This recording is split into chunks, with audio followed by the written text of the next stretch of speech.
Groceries cost money, Mom. Earn your keep. Those are the words my own daughter said to me, right before she snapped a keypad lock on my refrigerator and pantry, leaving me to beg for a bowl of oatmeal once a day. She thought my old age had made me helpless, a burden to be managed and starved. She didn't know I was keeping a ledger. She didn't know I had allies. And she certainly didn't know that her cruelty was about to become the star exhibit in a lawsuit that would cost her everything. Before I begin, thank you for listening to my story. It takes a lot to speak these truths out loud, but knowing you're out there listening reminds me that I'm not alone in this. Let me know in the comments where you're tuning in from and what time it is where you are. It means more than you know. And if you haven't already, please hit that subscribe button. It helps our stories reach the people who need to hear them most. Now, let me tell you what really happened. My name is Alma Brooks, and at 72, my world had shrunk to the size of a guest room in my daughter's sprawling suburban home. It wasn't supposed to be this way. My life with my late husband, Walter, had been one of simple, quiet dignity. We had our own small home, a garden I tended with loving hands, and a love that was as steady and as reliable as the sunrise. But a bad fall, a broken hip, and 3 months of painful rehabilitation had changed everything. I could no longer live alone, the doctors said. And my daughter, Renee, had insisted I move in with her and her new husband, Khalil. "It's the only sensible thing to do, Mama," she'd said, her voice full of a bright, efficient concern that left no room for argument. "We have the space. We can take care of you." But their care felt more like a form of quiet imprisonment.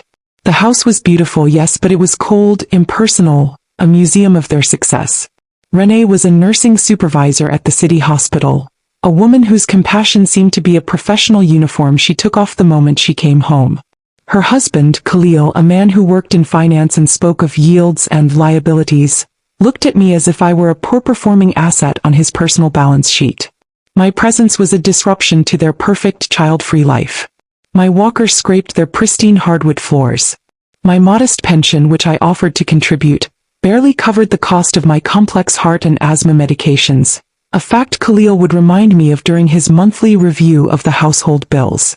"Alma," he'd say, his eyes scanning a spreadsheet on his laptop, "these prescription copays are significant. We need to find a more cost-effective solution." He spoke of my health as if it were a poorly managed business expense. The seeds of their cruelty were sown in these quiet financial interrogations. They began to see me not as a mother to be cherished, but as a drain on their resources. The final, unforgivable act of humiliation came on a Tuesday. I had been feeling a little stronger and had spent the afternoon humming to myself, a quiet tune from my youth. Keisha, her nerves clearly frayed from a long day at work, snapped at me from the kitchen. "Do you have to make that noise, Alma? I have a headache." Later that evening, I went to the kitchen for a glass of milk before bed. And I saw them. 2 small gray plastic boxes with keypads, gleaming under the harsh kitchen lights. One was mounted on the refrigerator. The other was on the pantry door. A bright red sticker adorned each one, the words printed in a cheerful, almost mocking font, "Family only." I stared at them, my heart a cold, dead weight in my chest. What is this?" I whispered. Renee didn't even look up from her phone. "It's a new security system, Mom. To manage our inventory. Groceries cost money. We need to make sure we're not being wasteful." "Manage inventory?" I repeated, my voice trembling. "Renee, this is a home, not a warehouse." Khalil looked up from his laptop, his face a mask of cold indifference. "Your daughter is right, Alma," he said. "This is about earning your keep. You eat our food. You use our electricity. You don't contribute. This system ensures that only contributing members of the family have access to the family's resources." They had locked me out of my own food. In the house I now lived in, the house they had insisted was my new home. I was no longer family. I was a non-contributing entity, a freeloader who had to be denied access to a carton of milk. I didn't argue. I didn't scream. I just stood there, a profound, chilling sense of shame washing over me. I turned and walked back to my room, my dignity in tatters. Later that night, the stress of it all, the sheer, breathtaking cruelty triggered my asthma. I woke up gasping for air, my chest tight, a familiar, terrifying panic setting in. My emergency inhaler. It was in my handbag on the top shelf of the pantry, where I always kept it, high and away from the reach of any visiting children. I fumbled my way out into the dark, silent kitchen, my lungs burning, my vision tunneling. I reached the pantry door, my shaking fingers fumbling for the keypad. I didn't know the code. I tried my birthday. Nothing. I tried Renee's birthday. Nothing. I pounded on the door, my breath coming in short, ragged wheezes. Renee. Khalil. Help me. The house remained silent. In a final, desperate act, I tried to guess the code again. I punched in the numbers for our old house address, a number I thought they had long forgotten. The keypad flashed red, a single, final word blinking in the darkness. Denied. My strength gave out. I slumped to the floor, the world going dark at the edges, the sound of my own desperate wheezing the only sound in the house. They hadn't just locked away the food. They had locked away my very breath. And as I lay there, gasping on the cold kitchen floor, I realized their cruelty wasn't just about money. It was about my life itself. And they didn't seem to value it at all. I didn't die on the kitchen floor that night. A small, stubborn part of me, the part that had survived widowhood and a lifetime of quiet struggles, refused to give in.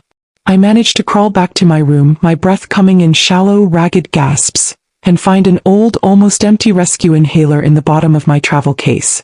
It was just enough to stop the worst of the attack, but the terror of those moments, the feeling of my lungs closing in while my own daughter slept soundly just a room away, left a permanent chilling scar on my soul.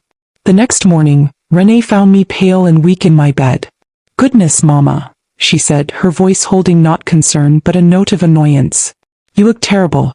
You didn't have another one of your spells, did you?" I just stared at her, the words caught in my throat. I couldn't even begin to explain the terror of the night before. She wouldn't have understood. Or worse, she wouldn't have cared. My life under the new pantry security system was a daily exercise in degradation. I was now on a strictly rationed diet as if I were a prisoner of war. Once a day, usually in the late morning, Renee would unlock the pantry, retrieve a single packet of instant oatmeal and hand it to me. "Here you go, Mom," she'd say with a bright, false cheerfulness. "Don't want your blood sugar to drop." She would then lock the pantry again, the beep of the keypad a constant, mocking reminder of my powerlessness. I would take the sad little packet to my room, add hot water from the small kettle I was still allowed to use, and eat the gray, tasteless paste, my stomach churning with a mixture of hunger and profound humiliation. As I ate, my mind would drift back in time, a cruel counterpoint to my current reality.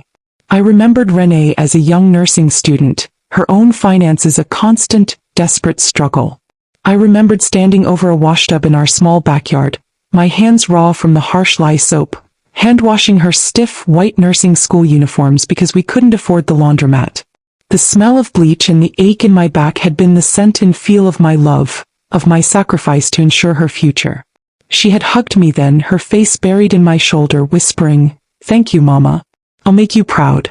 I'll spend my life caring for people just like you've cared for me."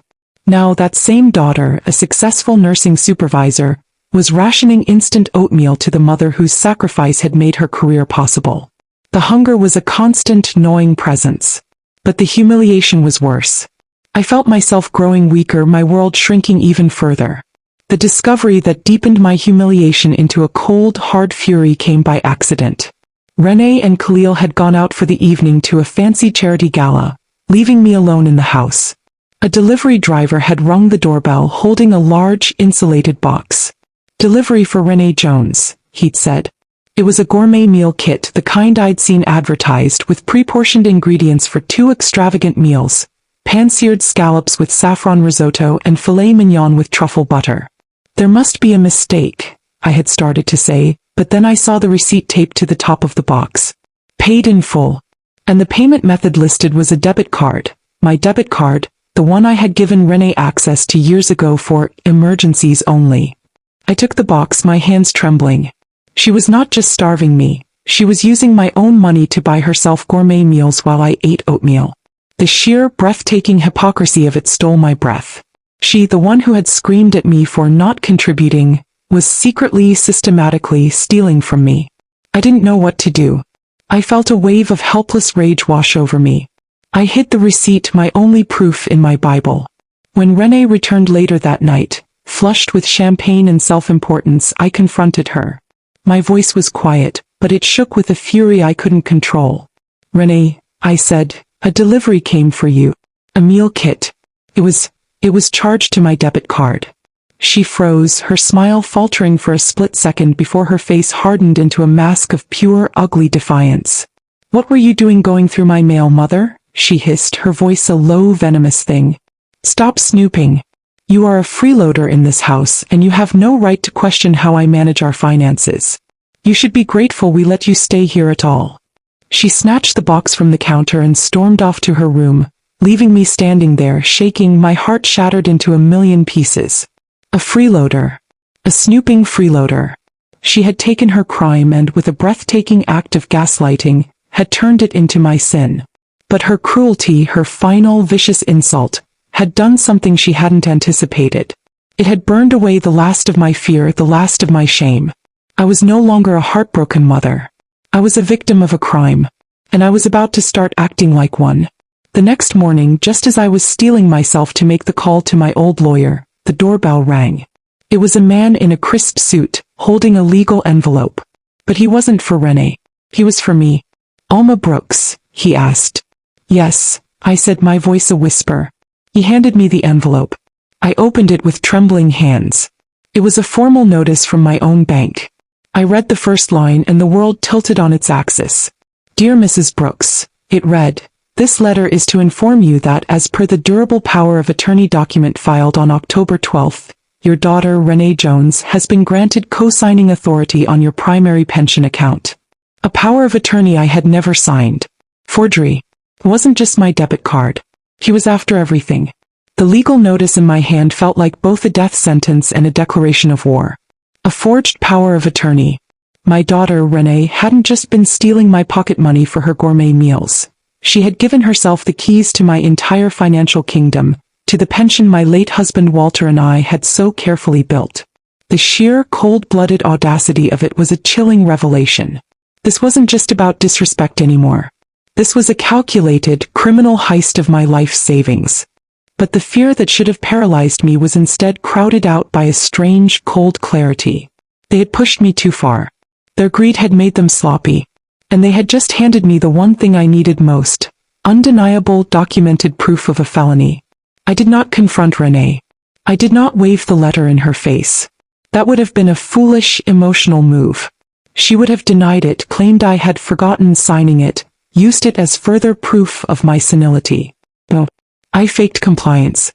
I retreated to my room, playing the part of the defeated, frail old woman they so desperately wanted me to be.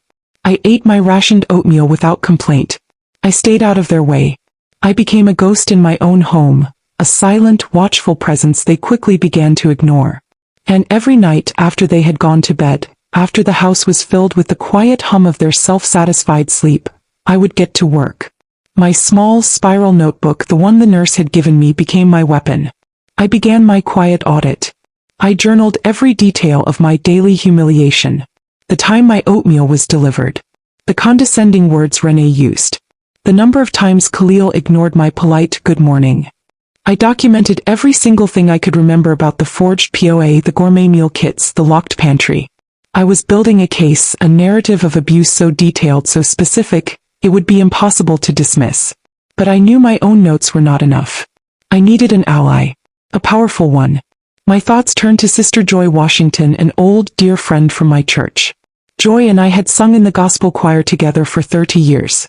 She was a woman of unshakable faith and even more unshakable integrity. More importantly, after her own husband passed, she had gone back to school, gotten her degree, and had, through sheer hard work and determination, risen to become the branch manager of the local credit union where I kept a small, separate account they didn't know about. Getting a message to her was a challenge. Renee monitored my phone calls, often picking up the extension. So I used a tactic from my own youth. I wrote a letter. A simple, heartfelt note, tucked into a plain white envelope. I gave it to a kind Meals on Wheels volunteer who came twice a week, a woman I had come to trust, and asked her to mail it for me from a post office across town. The letter was a desperate plea. Joy, I wrote, I am in terrible trouble. My own children are trying to steal from me. I need your help. I need your wisdom. Please. Call me on this number after 9 p.m. I wrote down the number to the prepaid burner phone I had asked the Meals on Wheels lady to buy for me, A small act of defiance that felt like a lifeline. The call came 2 nights later, my small, secret phone vibrating silently under my pillow. Alma. Joy's voice was a low, urgent whisper. My God, Alma, what is happening? I told her everything. The padlock on the fridge. The rationed oatmeal. The forged power of attorney. The stolen debit card. The gourmet meals. The silence on the other end of the line was thick with a righteous, furious energy. That girl, Joy finally hissed. That ungrateful, greedy child. After everything you did for her. After you paid for her entire nursing school education with your own 2 hands. I need proof, Joy, I whispered. I need official proof of what she's done. You will have it, she promised, her voice like steel. You come to the credit union tomorrow. Tell them you have an 11 o'clock appointment with me. I will handle the rest. The next day I faked a doctor's appointment and Khalil, with a great put-upon sigh, had a car service take me.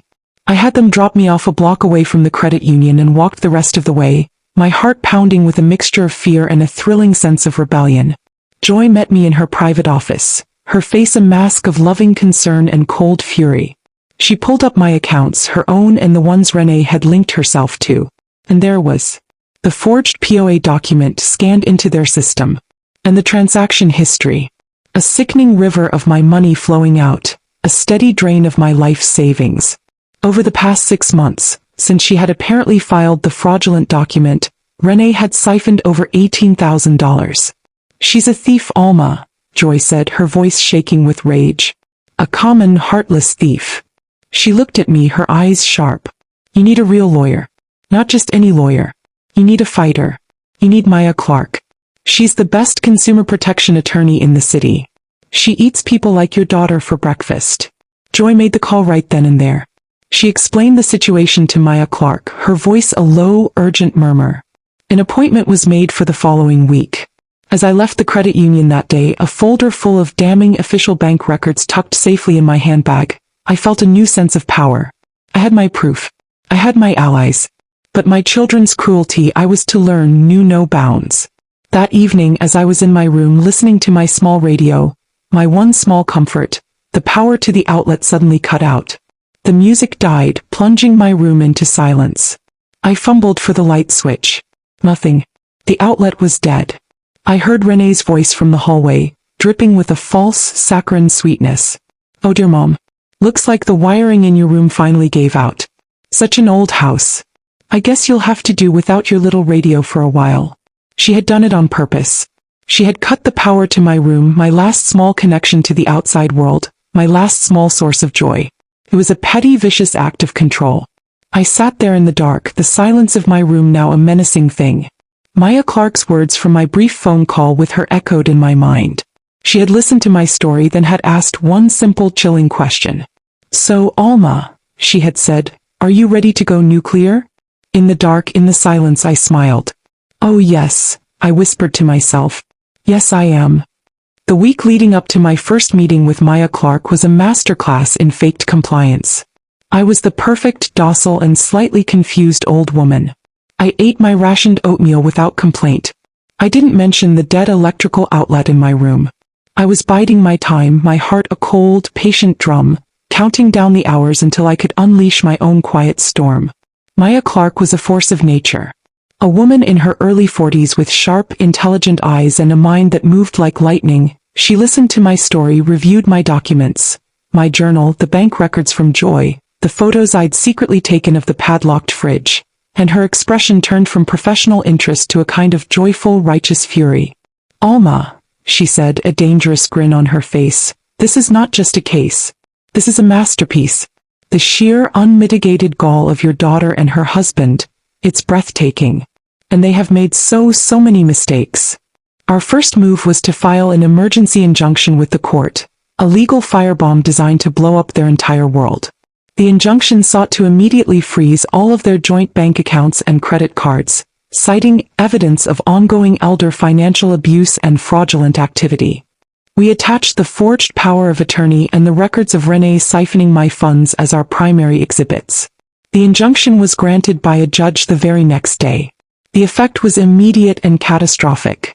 Renee, I later learned, was at a high-end grocery store, her cart filled with organic produce and expensive cuts of meat, when her debit card was declined. And then her credit card. And then her other credit card. She had been publicly, humiliatingly, financially neutered. The panicked phone call from her came that afternoon. She was screaming, hysterical. "What have you done, you old witch? Our accounts are frozen. We have no money. This is your fault." I let her scream. When she finally ran out of breath, I replied, my voice as calm as a frozen lake. "I have no idea what you're talking about, Renee. I suggest you speak to my new attorney, Ms. Maya Clark. She will be handling all my affairs from now on." I gave her the number and hung up. But Maya wasn't finished. "Freezing their accounts is just defense, Alma," she said to me, her eyes gleaming. "Now we go on offense. We need one more piece of evidence. Something current, something undeniable, something that shows her malice in action right now. We are going to conduct a sting." The plan was brilliant, modern, and deliciously devious. The next day, from my secret prepaid phone, I called Renee. I played the part of the confused, frightened mother. "Renee, honey," I whimpered, "I'm so sorry about whatever is happening with the banks. It must be a terrible mistake. I feel so weak. I haven't had a proper meal in days. Could you please just order me something to eat? A hot meal. From that nice gourmet delivery service you like." There was a suspicious silence on her end. But her own cruelty and arrogance were her undoing.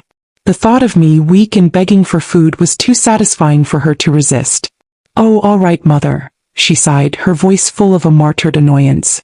"I suppose I can spare a few dollars to make sure you don't waste away. I'll order you their lobster thermidor. You probably won't even appreciate it." She didn't know that Maya had already been in contact with the gourmet delivery service. She had explained the situation, and the owner, a woman who had her own elderly mother, was horrified and eagerly agreed to help.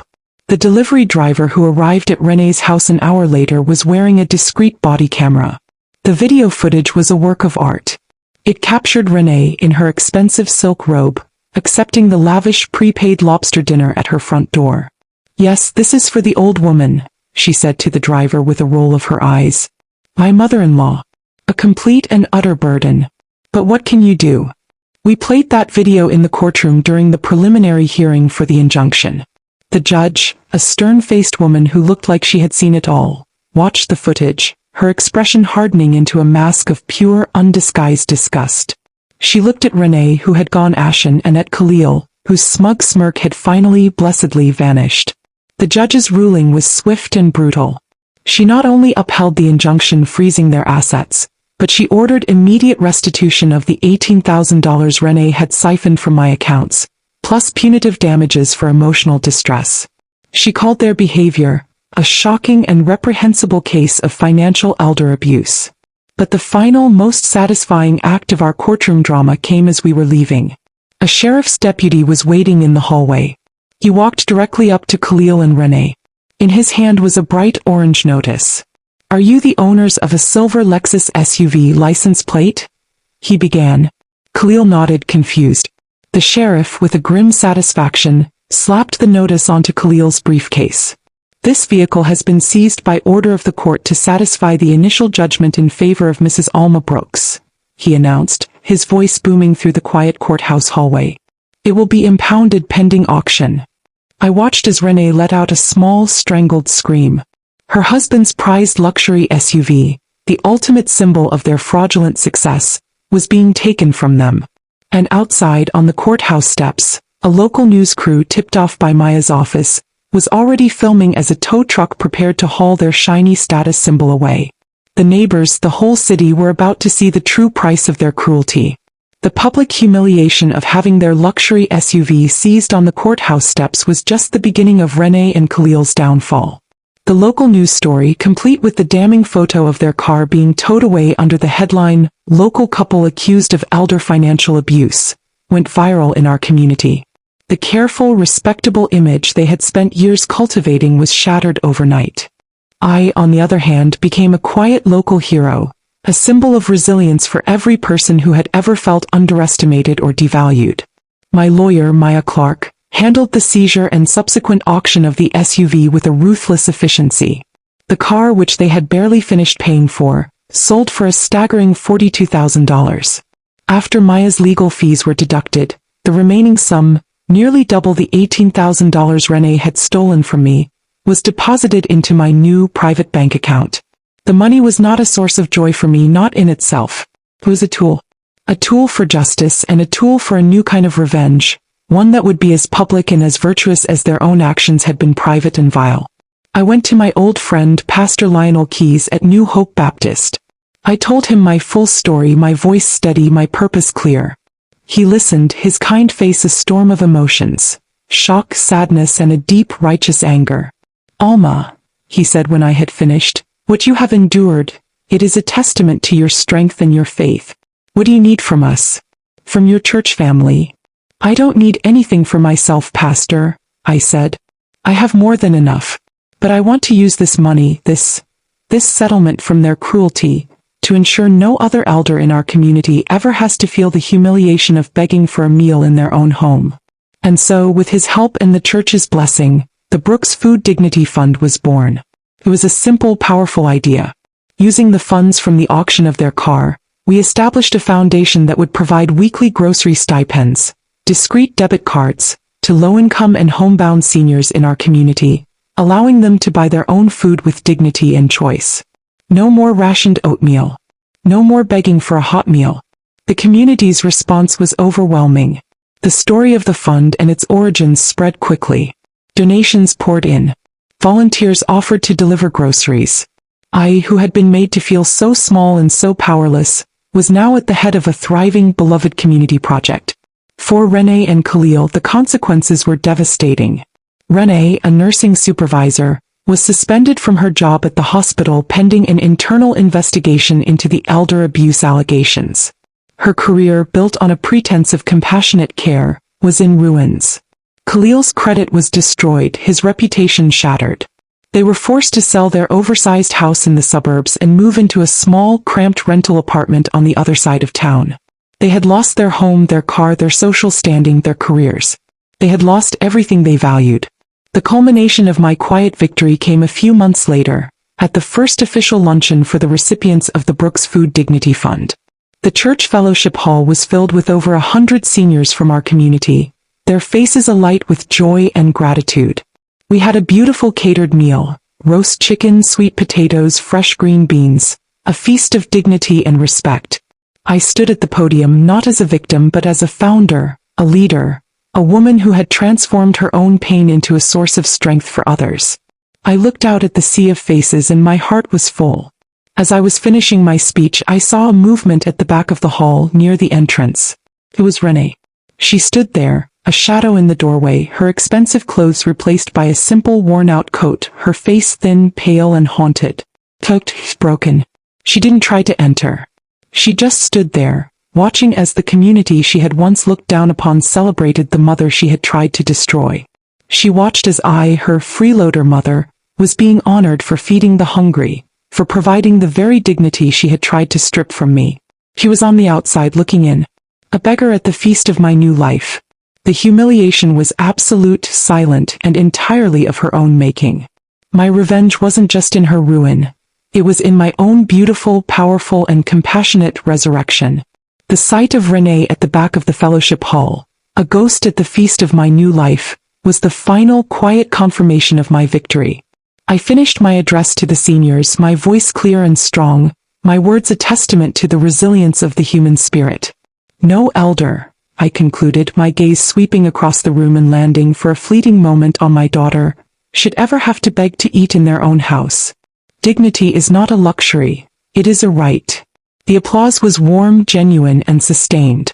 After the luncheon, as I was accepting the grateful hugs and handshakes of my fellow seniors, Renee approached me. She waited until I was alone, her posture hesitant, her usual arrogance completely gone, replaced by a desperate, hollowed-out humility. "Mama," she began, her voice a raw, broken whisper. Can we talk?" I looked at her, at this stranger who wore my daughter's face. I felt no anger, no hatred. Only a profound, weary sadness for the choices she had made, for the beautiful life she had so carelessly, so cruelly thrown away. "There is nothing left to say, Renee," I said softly, my voice not unkind, but full of a finality that was as solid as a stone wall. "Please, Mama, she wept, tears finally streaming down her pale cheeks. I am so sorry. I was a monster. I know that now. Khalil and we have lost everything. Please, can you find it in your heart to forgive me? Her apology, which I had once craved with every fiber of my being, now meant nothing. It was a plea born not of remorse but of desperation. She wasn't sorry for what she had done. She was sorry she had been caught. I reached into my handbag and took out a small, unassuming cardboard box. I had saved it. It was the one physical remnant of her cruelty, a symbol of my lowest point and now of my greatest strength. I opened it and showed her what was inside. The padlock. The heavy, gray keypad lock from my refrigerator. Her eyes widened in horrified recognition. A small, choked sob escaped her lips. I held the box out to her. You are right, Renee, I said quietly. You have lost everything. Because you never understood what was truly valuable. I placed the box in her trembling hands. This is all I have left to give you. A reminder of the price of a cold heart. She just stared at it, the symbol of her own monstrousness, now her only inheritance.